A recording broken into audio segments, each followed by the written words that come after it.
Big ബോസിൽ പങ്കെടുത്തതോടെ ഒരുപാട് പേരുടെ പിന്തുണ ലഭിക്കുന്നുണ്ടെന്ന് സീസൺ 6 മത്സരാർത്ഥിയായ അഭിഷേക് ശ്രീകുമാർ. ഞാൻ ബിഗ് ബോസിലേക്ക് പോകുമ്പോൾ ആർക്കും എന്നെ അറിയുമായിരുന്നില്ല. ഹൗസിൽ പോകുന്നതിന് അനിയത്തിക്ക് ഇഷ്ടമായിരുന്നില്ല. പോയാൽ വലിയ നെഗറ്റീവ് ആകുമെന്ന് പറഞ്ഞു. പക്ഷേ എന്തായാലും പോകാൻ ഞാൻ തീരുമാനിക്കുകയായിരുന്നു എന്ന് താരം വ്യക്തമാക്കി. ബിഹൈൻഡ് വുഡ്സിന് നൽകിയ അഭിമുഖത്തിലായിരുന്നു പ്രതികരണം. തൻ്റെ അഭിനയമോഹത്തെക്കുറിച്ചും മുൻ പ്രണയത്തെക്കുറിച്ചുമൊക്കെ അഭിഷേക് പറഞ്ഞു. ബിടെക് മെക്കാനിക്കൽ കഴിഞ്ഞിട്ട് IIM-ൽ executive PG in digital strategy and marketing ആണ് എൻ്റെ യോഗ്യത. IIM-ൽ പഠിച്ചാൽ നമ്മുടെ പ്ലേസ്മെൻറ്റിന് വേണ്ടിയൊക്കെ അവർ വിളിക്കും.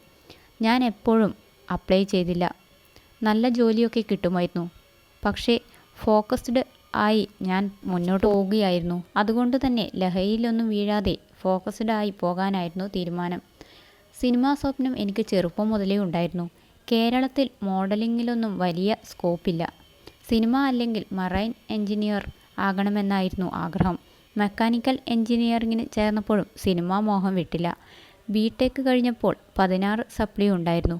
10 എണ്ണം ഞാൻ എഴുതിയെടുത്തു. 3 എണ്ണം ബാക്കി വെച്ചു. കാരണം സർട്ടിഫിക്കറ്റ് ഉണ്ടായാൽ വീട്ടുകാർ ഗൾഫിലേക്ക് പറഞ്ഞു വിട്ടാലോ.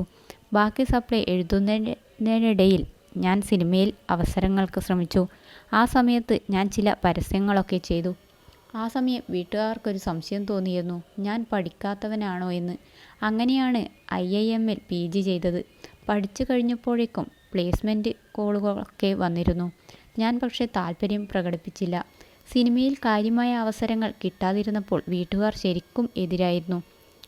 അപ്പോഴാണ് ബിഗ് ബോസിലേക്ക് എനിക്ക് അവസരം കിട്ടുന്നത്. ബിഗ് ബോസ് കിട്ടിയില്ലായിരുന്നുവെങ്കിൽ വേറെ എന്തെങ്കിലും പണിക്ക് പോകേണ്ടി വന്നേനെ. കോളേജിൽ പഠിച്ചപ്പോൾ 5 വർഷത്തെ പ്രണയം ഉണ്ടായിരുന്നു. ദി റെമോ എന്നൊക്കെ പറഞ്ഞ് അവാർഡൊക്കെ കിട്ടിയിരുന്നു. അത്രയും ബ്യൂട്ടിഫുള്ളായ റിലേഷനായിരുന്നു. കോളേജിൽ അറിയപ്പെടുന്ന പ്രണയമായിരുന്നു. സ്പോർട്സ് ക്ലബ്ബ് സെക്രട്ടറി ആയിരുന്നു ഞാൻ. എൻ്റെ ജൂനിയറായ കുട്ടിയെയാണ് പ്രണയിച്ചത്. പ്രപ്പോസ് ചെയ്തപ്പോൾ നോ പറഞ്ഞു. അതോടെ സുഹൃത്തുക്കളാകാം എന്ന് ഞാൻ പറഞ്ഞു. അവളെ സംസാരിച്ച് വീഴ്ത്താമെന്ന ആത്മവിശ്വാസം ഉണ്ടായിരുന്നു എനിക്ക്. അങ്ങനെ നമ്പർ വാങ്ങി ചാറ്റ് ചെയ്ത് 1 മാസം കൊണ്ട് പ്രണയത്തിലായി. പിന്നീട് പ്രണയം പിരിഞ്ഞുവെന്നും അഭിഷേക് പറഞ്ഞു.